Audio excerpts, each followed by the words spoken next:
The final guest of Spookala 2022, one that is personally near and dear to my heart, because he comes out of my favorite movie of all time. We will talk about this later on, but let's give a big round of applause for the one, the only, Michael Berryman!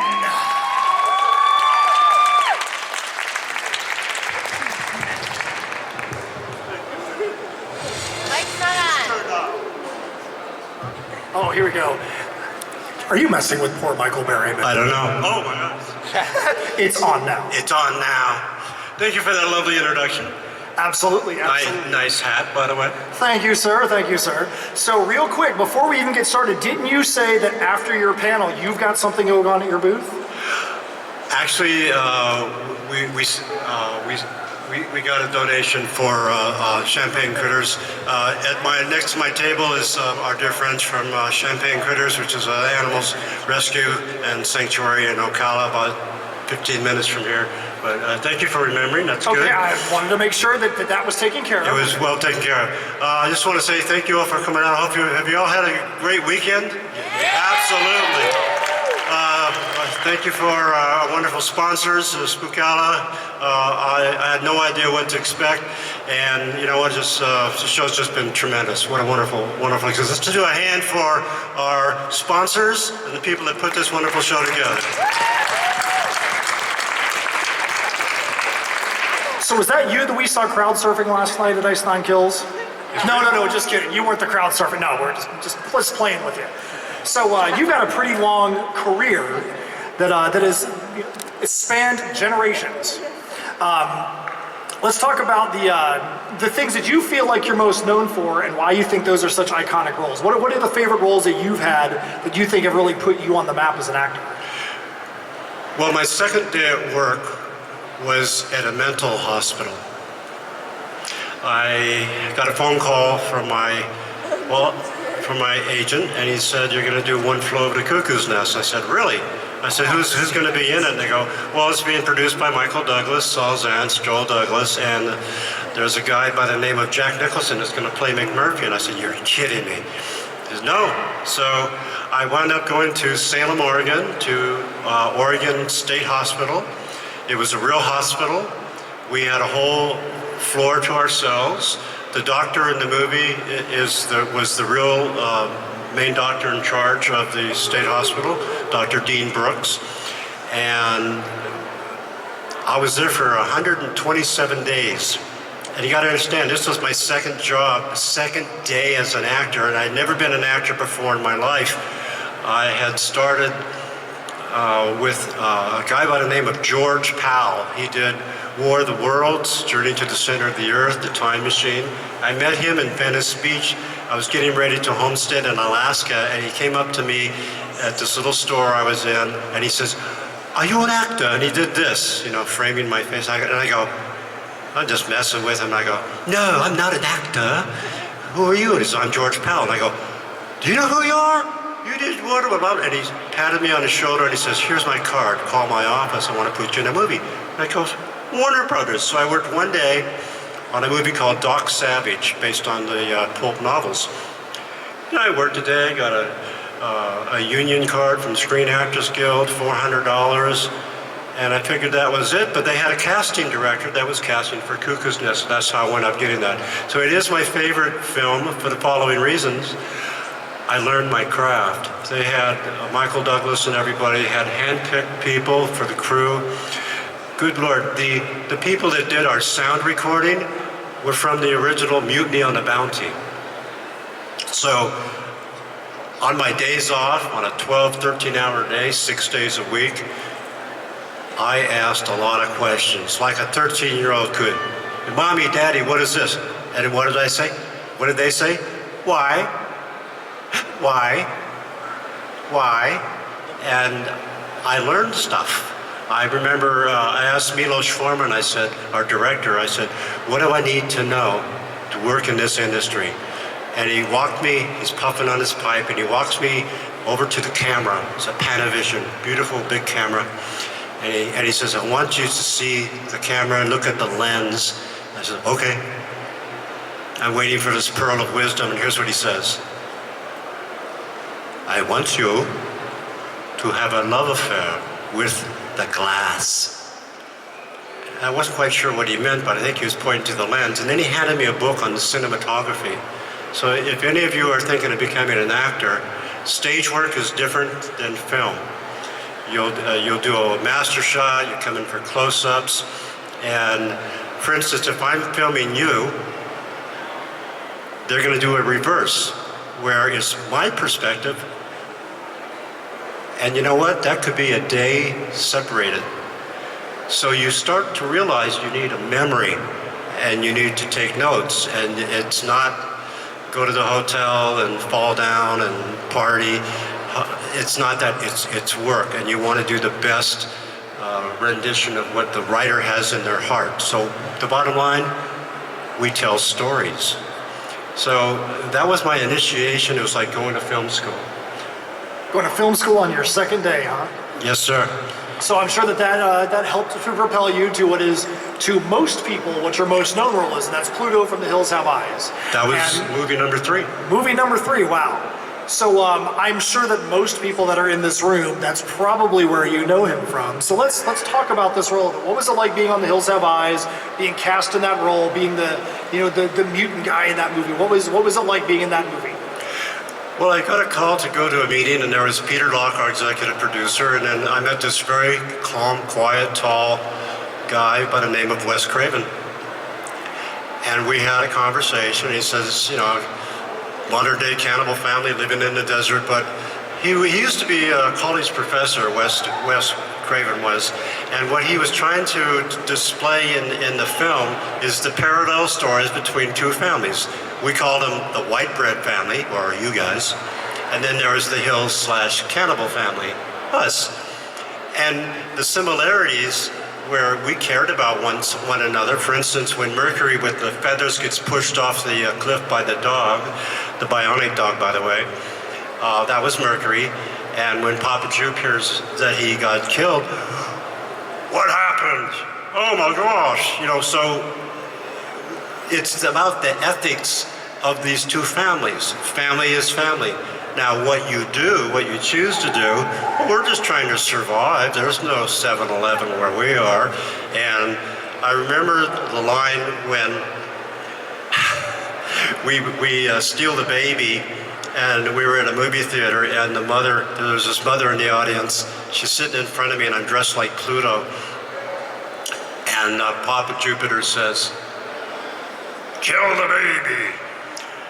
And the mother stands up and says, "This movie is sick and depraved." And she tries to grab her son, who's probably 13 years old, like, I don't want you to watch the rest of this movie. And I tap her on the shoulder and I go, "You're damn right, lady, this movie is depraved." And she looks at me as Pluto and she screams and she runs out to the lobby, and I go to her son, I go, "Watch the rest of the movie, it's cool, I'll go chill your mom out." So I go into the lobby, and she's walking this way, and I'm following her, turns around. We're just doing back and forth, and she goes, "This movie really bothers me. Why do you make movies like this? It really makes me sick." And I go, "What's your name?" "Here, have a cup of coffee. Sit down. I'm just a regular guy. This is what I do for a living. We tell stories." But it's okay. We have to do things that get you bothered, and you get upset, and you have turmoil inside, and just about the point you don't think you can handle it anymore, you have a challenge for the white bread family. In other words, to be a good villain, it creates a stronger hero. And that's kind of what happened. There's some funny moments in the movie when Mars gets hit in the head by the rock. That's a great rock hit. Thunk. We got to work with the bionic dog, the German Shepherd, which was wonderful. And okay, we had no budget. We're shooting in Super 16 film stock. We needed a rattlesnake to be in our movie. Now, I don't know if any of you have been in California and you know where Los Angeles is, and the high desert, Mojave Desert, is where we filmed it.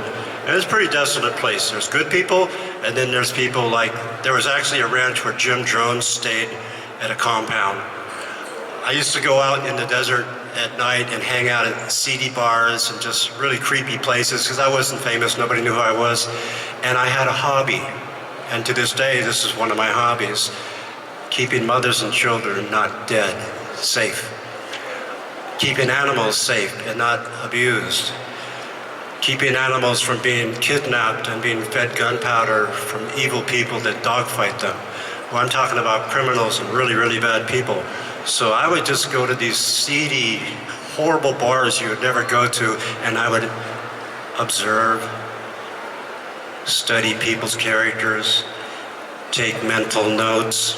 I had a lot of friends in law enforcement, and sometimes bad people got dealt with. So our company came in one night and they said, hey, we need a rattlesnake. Anybody got a rattlesnake? And this guy goes, oh, I got one. Oh, okay. So he brings a rattlesnake to the set. And I go, where'd you get the snake? Oh, it's my pet. It's your pet? Yeah. And I go, well, okay. He didn't take monofilament line to keep its mouth from being open so it could bite somebody. He would put it in a chest and put ice in there so it'd be slow and lethargic. The only problem with that is it was 100 degrees every day and the snake thawed out one day and got loose during lunch. I'm sitting down eating the sandwich and I'm looking, I see people jumping up like catapults, getting out of the way. And my Pluto brain says, you should get out of the way now. And then I see this snake. And the girl that played Ruby, my sister, actually went up to this rattlesnake, picked it up, and went to hand it to Wes Craven, and Wes fell over in a dead faint. And then the guy is having lunch who owns the snake, and he goes, oh my God! And he comes running up, and he gets the snake, he puts it back in its little cage, and I go, dude, that's a Mojave green. He goes, don't tell anybody. Now, Mojave green is neurotoxin and muscle toxin, and it's like a two-step snake, you're dead. We had some situations that were risky, like when the mother gets shot and she falls back into the couch by the table in the trailer. Anybody remember that scene? Okay. She had a squib, which is like an explosive device that goes boom and a little blood comes out, and it has a little leather pad that it's attached to, and it was on a strap across her chest, but when she fell back into the seat, the strap lifted up a little bit, and when it went boom, it blew her nipple off. So she went to the hospital. Luckily, we had all her scenes and she was wrapped. That's not a joke. I mean, so there's a scene where I take the hatchet and I chop through the divider, ran a splinter right through my hand. And then the reason I'm telling you all this is because it was so endearing, because I got to become good friends with Wes Craven and work on Deadly Blessings with Sharon Stone and some other things. But the funniest story I'm going to wrap up Hills with is this. You got to understand, I'm not a household name. I have an agent, I'm trying to get more work, I'm trying to do this for a living, and when my boss calls and he says, hey, we're showing a movie at a drive-in in Los Angeles, would you like to come out and see the movie with the public? I go, sure, what do you want me to do? What do you want me to do? Well, we're going to dress you up like Pluto. Oh, okay, I have all the Pluto stuff on, we're in a van, we pull into the drive-in, the movie's playing, and about halfway through, Peter Locke and Wes Craven say, hey, Michael, we have a really great idea.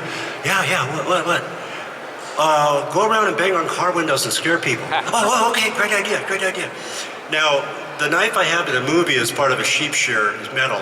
It's a deadly weapon. They gave me the rubber knife. So, you see where this is going? The scariest part of the movie, I'm banging on car windows going, Pluto! And they're going, and I'm going, hey, this is kind of fun. I'm scaring people. And then I banged on this one car window.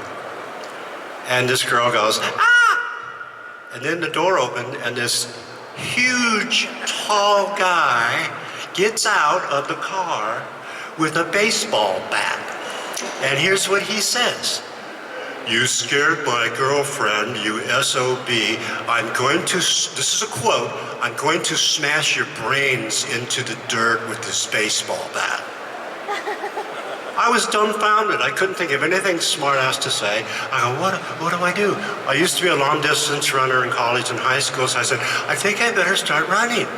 I can outlast him, and this guy's gaining on me, and I'm going, son of a gun. Well, I have a knife. Yeah, rubber knife, big deal. So I start yelling out to this dark area where there's cars parked. I'm going, Wes, Peter, Wes. I don't know where the van is. And the guy's gaining on me, so I'm running a little faster. Pretty soon I see headlights and this van pulls out. It's our van. The side door slides open and Wes Craven is holding onto the seat and he puts his arm out and he goes, grab my hand now! And he pulls me into the van, and as we're closing the door, the guy's, flipping us the bird and yelling and screaming like Homer Simpson. And we don't say a word. We leave, we drive down Ventura Boulevard, we go to a diner, we sit down, we get our menus, nobody said a word. I go, hey Wes, Peter, what just happened? And Wes goes, I think we have a hit. That really happened. That would have been great if it would have been like, yeah, we planted that guy and we planted that guy and his girlfriend. We're pranking you. All right, so does anybody have any questions? And you guys know this is the last panel of the day. If you guys have not been to one of my panels so far, I want you guys asking them early and often so we can get you the information you want. All right, back here in the third row, what's your question? Make sure you say it really loud so he can hear you.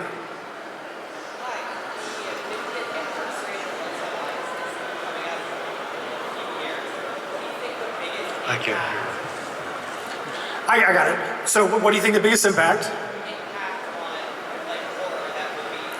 Okay, so she said the 50th anniversary for the movie is going to be coming up soon. What do you think the biggest impact on horror has been since its inception between then and now? Well, number one, there's a gentleman by the name of Tom Savini, a very dear friend, and he does, for Tom Savini, ladies and gentlemen, practical effects. Tom is the best, he's the master.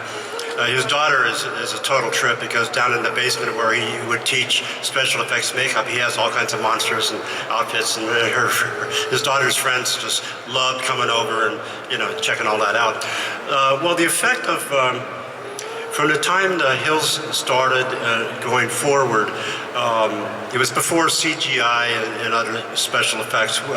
We were in the realm of mostly practical, where things really happen in front of you, because special effects, post-production, it can get real expensive. But I think what the Hills Have Eyes carved into the space of time going forward and making films and art in that manner is that you have to have a good story. Like, if the bad guys aren't bad enough and you kill them off, it's like, who cares? If the heroes don't have a real good challenge, they're not much of a hero. So we kind of raise the bar.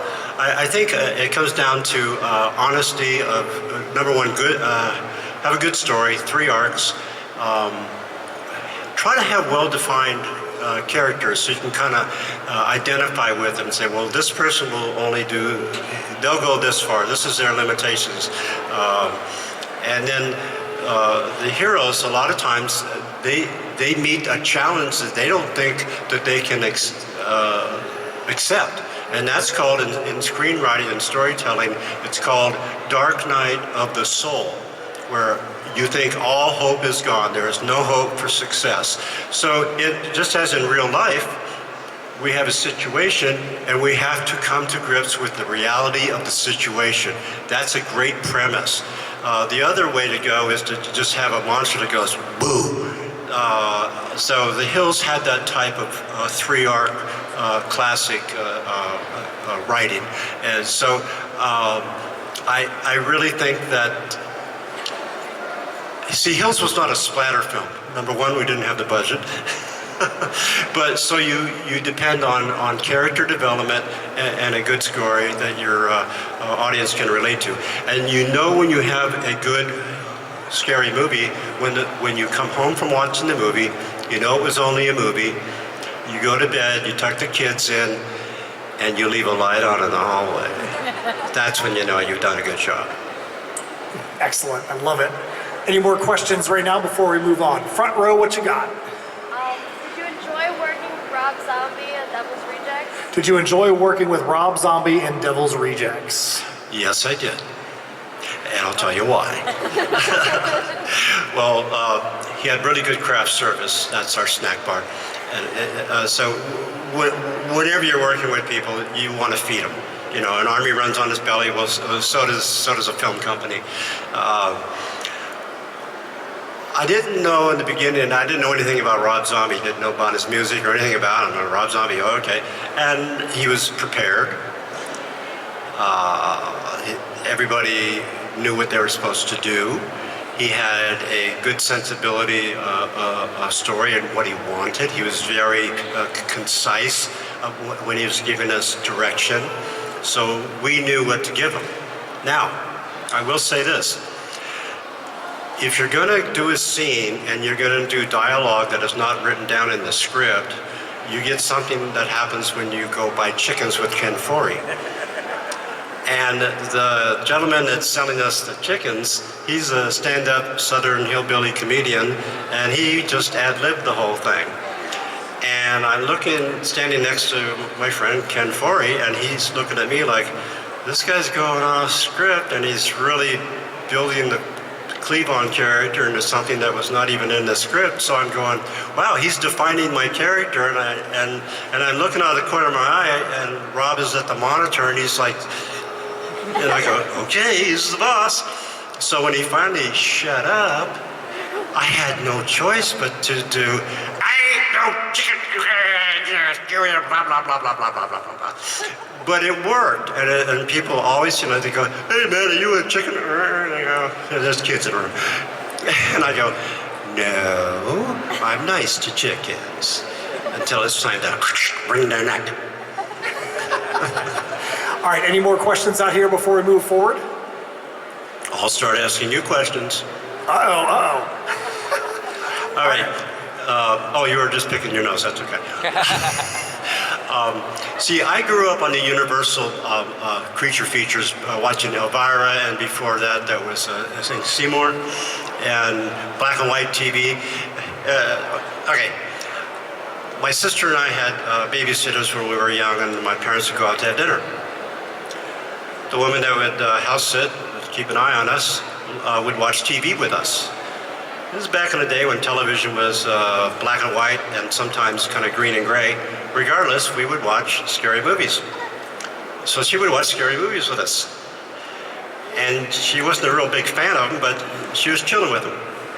So one night, she was watching a scary movie, it might have been Frankenstein or something like that, and she fell asleep.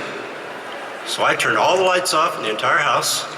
My sister went and got, yes, she's smiling, gets better. My sister got a bowl of ice cubes, got her hands super, super cold, got behind the lady, and then I was right by the TV. There was no remote, so you have to push the on-off button. And when my sister goes like this, the lady goes, ah! And I hit the TV, turn it off, and it goes boom, to a pin drop. And she's yelling and screaming, and I turned the lights on her, going, ah, wasn't that funny? And she didn't think it was funny. What do you think happened next? Yeah. Uh-oh. She goes, I'm going to tell your parents. I had not thought that through. So we're begging her, please don't, and she did. So, but before my parents came home, my sister and I went and got every wooden coat hanger in the closet that we could find, and we hid them, because back in those days, we would get a whipping sometimes, across the bum, and we figured we were safe.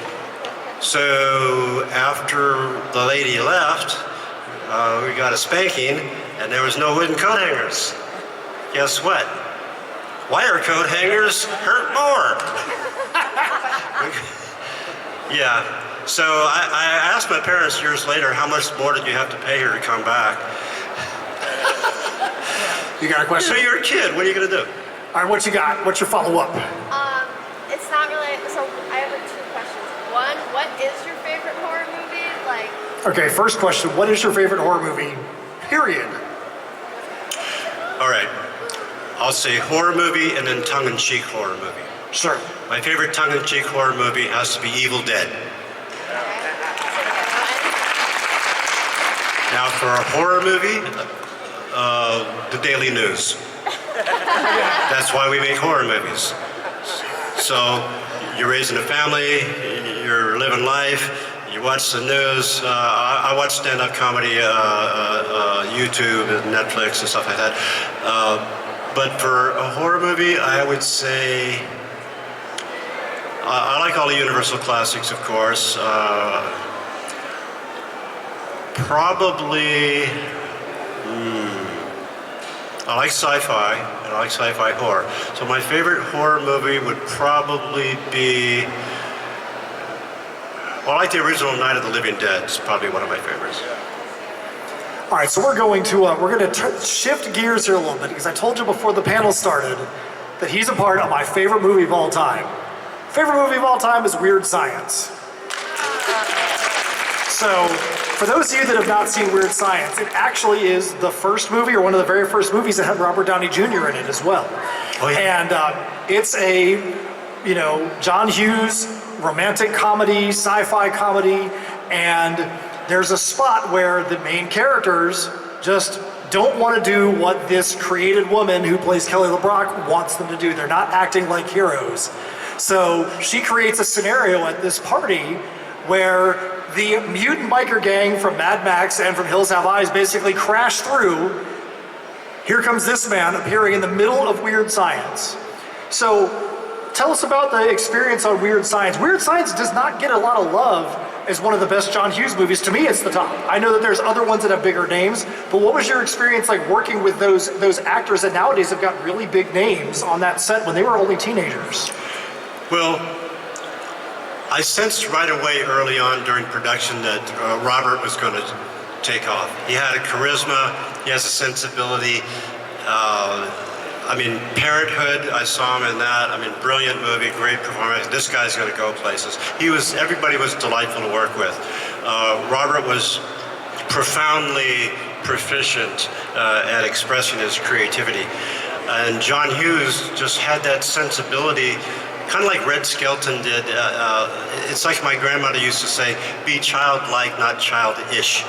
So John Hughes had the same philosophies. So did Robert. So John wanted to have a story that would embrace young teenage, that phase of your life. And he depicted it very, very, very well.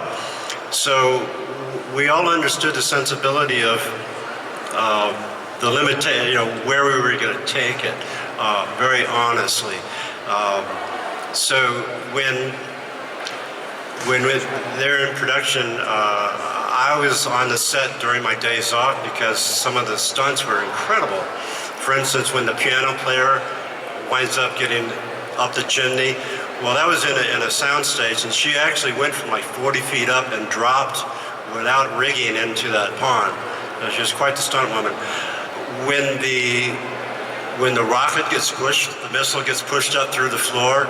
That was on a hydraulic ram, and they pre-cut with a saw and glued all the pieces together. So I was right there by the camera. It actually got shoved all the way through to the roof. When it rained books, it really rained books, no CGI. And then my very, very dear friend, Bill Paxton, he was so delightful. When we first had a chance to have a conversation, I said to Bill, Bill, you're my favorite whiner. And he goes, Michael, what do you mean? What do you mean? I go, well, in True Lies, Tom Arnold says, hey, get out of here, dumb shit. Okay. And when you go to try to sell the Corvette to Arnold and you're talking smack about his wife and he slaps you. And he goes, yeah, but I wasn't whining. I says, I'm getting there. Aliens, game over, man. And a few others. He was delightful, and just so honest in his performance, so easygoing. And we work really long hours. We work 12, 14 hours. So you become family when we need everybody to be on board. So the sensibility of that age of childhood being depicted from the perspective, honestly, of the kids, like when they went to the bar and they got drunk and they're talking smack, it still didn't make them heroes. So we arrived, and my dear friend Vernon Wells, we put him to the ringer, and the dialogue is ridiculous. What's a couple of blah, blah, blah, blah doing with a gal like this? And Kelly goes, I have an idea. Because when Hilly, when Vernon's got her, he's got the gun, the boys have to, all of a sudden the squirt gun then turns into a real gun, and Vernon takes a shotgun and he leaves. I figured when I go to exit, I need something clever to do. So John Hughes comes up to me and he says, we're getting the camera set up for the exit scene. Vernon, is angry, he leaves, he's dejected, he's been conquered. And what if you had an alter ego in real life? I says, so we talked about it. I said, well, what if he was a school teacher to these kids? And he goes, brilliant. So please don't tell anybody about this. I don't want to lose my teaching job. And then, I take the motorcycle, and as I'm pushing the bike across the camera, you don't want to cut and then cut back into it if you're moving, because it'll shudder. So especially if you're delivering dialogue. I learned enough from doing Cuckoo's Nest and other things to where I go, I'm going to be sneaky and do what I want to do, and it has to be in the final edit cut unless they reshoot the scene. And that's what I did. I said, I don't want to lose my teaching job. And I go, God bless. Now, I said God bless for a reason. There was a TV show called The Red Skelton Show back in the day. I went to grammar school with Red Skelton children. Richard Skelton had terminal leukemia, and about in grade 6, Red realized that he didn't have long to live. So he wanted to take him and his daughter and wife on a trip around the world so their son could see the world before he became bedridden and passed on. So he went to the studio, and Red said, I'm going to take a hiatus. I'm not going to work for about 6 months. I'm spending time with my son. And the studio said, well, you can't do that. We won't have any content. We'll sue you for breach of contract. And he says, you go right ahead. And then I'll tell everybody how wonderful you were. They came back to a meeting. They go, hey, we want to sponsor you now. And he goes, TWA has already done that. Now, at the end of Red Skelton's show, he used to say, I want to thank our sponsors, our viewing audience, and thank you for allowing us to be your family's entertainment this evening. Good night for now. God bless. And so I did that as a shout out, as a being aware of what a wonderful gentleman Red Skelton was. And that's why I did that little shout out, and God bless. And when he said cut, he kept it print, and we didn't redo the scene, he appreciated it. And John goes, well done. So every once in a while you get a wink and a nod to someone or a situation that made a difference in your life. And that's one of the blessed things about working in our industry. I met Paul Newman when I was doing The Crow with Brandon Lee. He was doing Hudsucker Proxy. We were in North Carolina. And Paul and I had a conversation, and he explained to me about his charity, which is part of the Bogey Creek Gang, which is General Schwarzkopf, Arnold Palmer, and Paul Newman. And what they do with the Paul Newman products, by the way, is to raise money for facial cranial reconstruction for children that have birth defects above the neck. I kind of know all about that. And he invited me to Florida, to the Bogey Creek Gang, which is down south. Anyway, what they do is they find children with parents with children that have special needs, and they invite them to a camp in St. Petersburg, Florida, with little houses for them to live in. They even have people house sit at their homes so the entire family can be with them in St. Petersburg at Bogey Creek, so they can meet surgeons that will reconstruct their children's faces and skulls to give them a better quality of life, and it's all paid for by that organization. So, people say, what's it like to be famous and all that? I says, it's nice. But what really matters is the fact that you can meet wonderful, wonderful people. Everybody has a story. Every single one of you has a story. Every single one of you could make a movie out of your life. I know that there are moments in your life that would be incredible on screen. So when I do these shows, and I've been doing them for 30 plus years, I'm with family. You are all family. Why? Not just because we like scary movies or this or that. It's because we have a sensibility about you. There's something about you that is different than going to a sports convention. Hey, you hit a lot of home runs. That kicks ass. But what do you do? What motivates you? What's that spark? What makes you want to get up when you're tired and take care of business? I mean, you're a parent, you're tired, you're raising children, you hope they love you later. Bottom line is, everybody has a situation. So what are you going to do about it? You're going to make a difference, a little difference. You never know what that little random act of kindness can do to somebody who you'll never meet again. You have that exchange, you have that intersection of you met this person, and you don't judge them. Don't judge them. Just, what's going on? How's your day? Something as simple as that. And I ask that question a lot when I'm convincing with people at the table, and I appreciate being able to pay my mortgage and all that good stuff.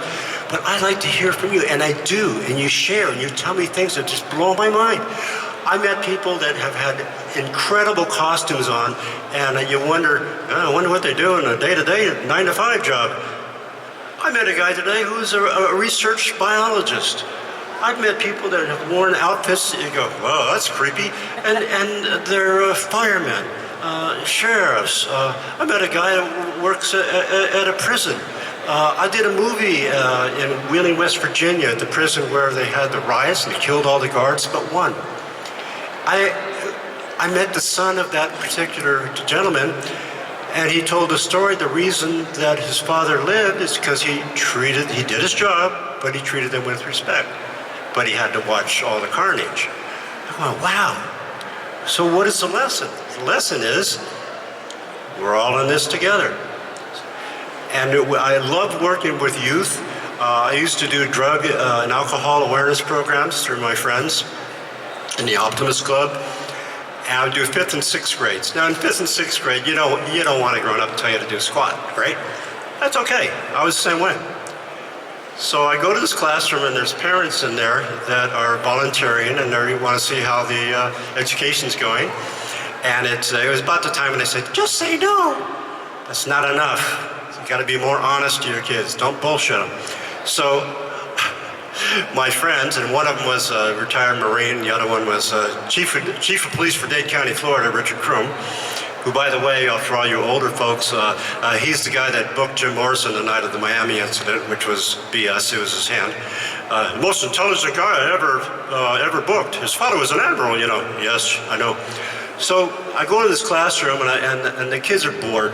They go, here's some old guy's going to yap at us, but we don't have to do lessons for an hour. So I go, hi, kids. I'm here, you're not doing lessons for an hour, I'm going to yap at you, and you got to listen to what I have to say, because that's just the way it is. But you know what? I'm going to tell you some things that you might or maybe not want to hear, but they're telling you drugs are bad. I'm going to tell you, what if drugs are good? Well, I got the attention of every single kid. I says, I'm going to write the name down of some drugs that I want you to use and do every day. Now, the moms are just getting totally flipped out. And my friend, ex-chief police, he's going, just wait. So I start writing words on the chalkboard. I says, yeah, pull out your science book, and the first one that tells me what these are, I'll give you an autographed picture or a cookie or whatever. So here's what I write down. Adrenaline, endorphin, serotonin. And the kids are going, well, thank you for not, giving us a bunch of BS. Yeah, I've heard about those. Well, what are they? Blah, blah, blah, blah, blah. That's right. And you know what? It costs you no money. You might have to exercise to get the effect of this or that. Your body makes them. They're good for you. It won't cost you any money. Nobody's going to hurt you because you didn't pay your drug bill. Oh, you know who the biggest drug pushers are? Pharmaceutical companies. It used to be illegal to advertise pharmaceutical patent medicines on TV. Somebody gave somebody a bunch of money, they changed the laws and the rules, and now what do you see every day? Take this. We're obligated to tell you that it might give you explosive diarrhea. Thanks, yeah, I really want to take that. You go to your doctor, what do? Do a prescription. No, I want real medicine. I'm just one of those kind of instigators. So, how do you have a healthy lifestyle? Wonder Bread helps build bodies 12 ways. There was a lawsuit that made them not have to say that because they fed lab rats white Wonder Bread and they died. They starve to death. So what youth wants is for us just to be honest with them. Just be honest with them. When I was a kid, there was a wonderful movie by Joe Dante called Matinee. Anybody seen it? It's a wonderful film. Okay, kids in school, duck and cover, and the nuclear bomb won't hurt you. And this little girl says, it's BS. Here's what happens. Your body melts, the skin falls off, you're gonna die, it won't help you a bit. They're lying to you, or they're just not giving you all the right information. And she had to go to the principal's office for that. Well, I grew up, yeah, right. In school, they said the same thing. Well, my father was at Nagasaki. They weren't telling it straight. No BS, tell it straight, because the kids can handle it. They can. So there's gonna come a time when you want them to reach out to you and say, hey, I've got a query, I have a question, I have a situation. If you're a parent, you want that phone call. You don't want that, you want, come help me in emergency, this or that happened. No, you want them to be self-assured. And how do you do that? Straight up, no BS, tell them the truth. You don't have to give them all the grisly details. They have an imagination. So my point is, we tell stories. Some of them are just pure entertainment. Some make you laugh. Now, Brett Butler is a stand-up comedian. She has a very famous interview where she says, what is it that you do? I tell stories. I'm going to tell you something that makes you laugh. Then I'm going to tell you something that makes you think. And then I'm going to give you something to help the medicine go down. So when you're laughing, it frees up all of that wonderful energy. I'm going to give you a little bit of wisdom from my Nana, my grandmother. Okay, ladies, this is a beauty secret. You don't want wrinkles? Then I want you to be lazy. What I mean is, I only want you to use 3 muscles to smile. You know how many muscles it takes to frown? 27. It's not a fix-all, it's an open door so you can investigate alternative choices. We're so overwhelmed with the internet, and I have my memoir. I'm trying to get my book published, and the bean counters that are going to look at the 12-chapter summaries want to know how many people I have on TikTok, Instagram, Facebook, blah, blah, blah, who's following me, blah, blah, blah, blah, blah. I'm going, really? Okay, if that's what it takes, I'll do the best I can, but what about the story? You see, everybody has a story. So you have to defend your story. You defend your life. You believe in who you are. If you're not sure, eventually you will find out who you are. If you let other people manipulate you, take advantage of you, it's probably because you're making decisions based on fear. Well, we tell fearful stories. Why? To give you a challenge so you can rise up to a situation. You go, I think I could do that. I could handle that. Why are they a hero? Because all hope is lost. Dark night of the soul. I don't know what to do. And they manage to pull it through. That is what we do. Whether it's a comedy or scary or challenging. So it's all good. I don't know about you guys, but that was some serious knowledge that was just thrown our way right there. I love it. And I will tell you this also. First, yeah, let's give him a big round of applause for all that. So like I told you, when I saw him on the schedule, my first thought was, can we keep this between us? I don't want this to affect my teaching job. And you said it in there, that's why I was just like, yes, that was my fangirl moment right there. I loved it. I'm going to tell you a goofy story. There were times in my life when I did silly things. I think I was about 15 years old, maybe 16, with my brother, and we lived in Santa Monica, California, next to Brentwood Country Mart, which is where all the actors, a lot of people wound up going there, and there was a 31 flavors. Now, some of you grown-ups, you might know what hashish is. Okay. And I'm actually an advocate for cannabis used in the right manner, because the more people die of alcohol and cigarettes that are, quote, legal.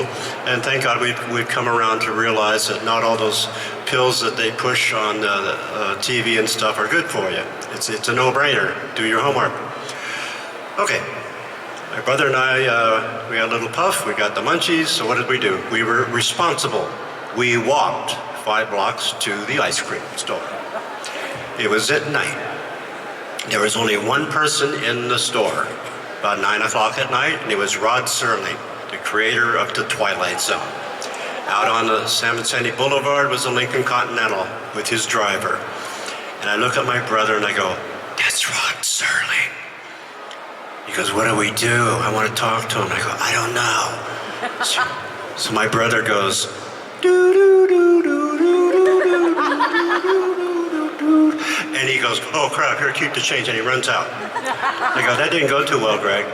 So we follow him out to the car and we go, Mr. Serling, stop. We were just being silly. We're kind of excited and overwhelmed, and you're a hero of ours, and we just want to thank you. And he goes, he smoked cigarettes until it killed him. Don't smoke cigarettes. And just don't vape. Bad for you. Anyway, he goes, thank me for what? Now my dad was a brain surgeon and I'm still overwhelmed. I'm a little stoned, and here's what I said. Brilliantly, I say, your brain. He goes, oh crap. And he tries to leave and I go, no, I want to tell you something. He goes, take a breath. Take a moment, kid. Take a moment. What are you trying to say? You tell good stories, I swear to God. Just like that. And he goes, which one? 20 minutes later, we're sharing. The first story was, well, the henpecked husband had liked to read books, and the wife said, oh, honey, read a book to me. I know you love that. And she had scribbled on all the pages. A mean thing to do. Anyway, then there was a nuclear war, and he survived. He took his breaks at the bank, in the vault. He survived. He goes around town. He says, well, I can live off the canned goods. But then, and he found a library. I got all these books to read. And then he drops his glasses and steps on them. But I figured eventually he would find another pair of glasses, you see. And he said, well, that's a great story, because there's always a message in a Rod Serling story. So we thanked him for sharing with us, and then he goes, I want you to check out my new show called The Night Gallery. I just got through taping, that's why I have the makeup on. Yeah, I wanted some ice cream too, and I told my brother, I go, maybe he had a little hit too. Anyway, he gets in the car, we thank him, he says goodbye, and he's driving away. Now picture this, it's dark at night, fog, 2 red taillights driving into the fog, they dissolve, the car vanishes, there's no cars anywhere else. I'm standing in front of the fluorescent lights of the Baskin-Robbins ice cream store with my ice cream, and I look at my brother and I go, now. Do, do, do, do, do, do, do. So you take advantage of those moments, learn, and have fun. Be lazy, smile, laugh.